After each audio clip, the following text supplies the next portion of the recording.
అయ్యా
విద్యార్థులకు ఉపాధ్యాయులకు ప్రియమైన తల్లిదండ్రులందరికీ కూడా నూతన విద్యా సంవత్సర ప్రారంభ శుభాకాంక్షలు.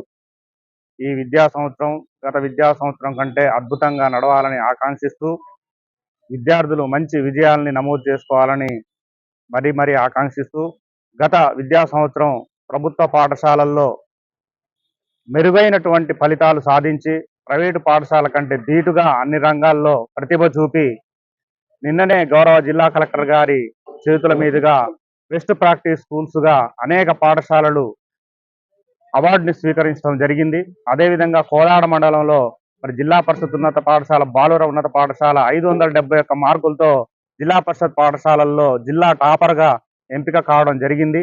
గౌరవ జిల్లా కలెక్టర్ గారి ఆదేశానుసారము డిఓ గారి ఆదేశానుసారము మేము ముందస్తు బడిబాట కార్యక్రమాన్ని ఏప్రిల్ నెలలోనే ప్రారంభించి ఇంటింటికి ప్రతి వాడకు తిరిగి మా ప్రభుత్వ పాఠశాలలో అందిస్తున్నటువంటి సౌకర్యాలు, ప్రభుత్వ పాఠశాలలో అందిస్తున్నటువంటి నాణ్యమైన విద్యను గురించి తల్లిదండ్రులకు అవగాహన కల్పించడం జరిగింది.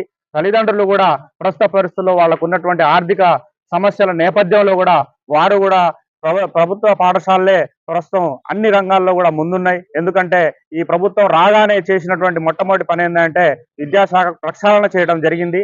అన్ని పాఠశాలల్లో కూడా ఉపాధ్యాయులు అన్ని సబ్జెక్టులకు అందుబాటులో ఉండే విధంగా బదిలీలు ప్రమోషన్లు చేపట్టి మంచి నిర్ణయం తీసుకొని పాఠశాలని బలోపేతం చేసింది. కాబట్టి ఇప్పుడు ఎక్కడ కూడా ఎటువంటి లోపాలు లేకుండా విద్యార్థులకు మంచి గుణాత్మక విద్యను అందించడానికి తోడ్పాటు అందించడం జరుగుతూ ఉంది. అదేవిధంగా మన జిల్లా కలెక్టర్ గారు ఎక్కువ శ్రద్ధని విద్యాశాఖ మీద చూపెట్టి అన్ని రంగాల్లో పాఠశాలలో ఉన్నటువంటి విద్యార్థులకు అకాడమిక్ స్టాండర్డ్స్ పెంపొందించడానికి జాలీఫోనిస్ట్ ట్రైనింగ్ కానివ్వండి, ఇతర మోటివేషన్ క్లాసెస్ కానివ్వండి ఇచ్చి మంచి తర్ఫీదుని అందిస్తూ మంచి ప్రోత్సాహం ఇస్తూ మరి నిన్న మంచి ఫలితాలు సాధించినటువంటి విద్యార్థులకు గతంలో ఎన్నడూ లేనటువంటి విధంగా నగదు ప్రోత్సాహక బహుమతులు కూడా ఇచ్చి ప్రోత్సహించడం జరిగింది. వారి యొక్క ప్రోత్సాహంతోనే ప్రభుత్వ బడులు ఈ సూర్యాపేట జిల్లాలో మరింత ముందడుగు వేసి అన్ని రంగాల్లో కూడా పటిష్టమైనటువంటి స్థితిలో ఉంటాయని చెప్పేసి తల్లిదండ్రులు కూడా ఎక్కువగా ప్రభుత్వ పాఠశాల వైపు మొగ్గు చూపుతున్నారు.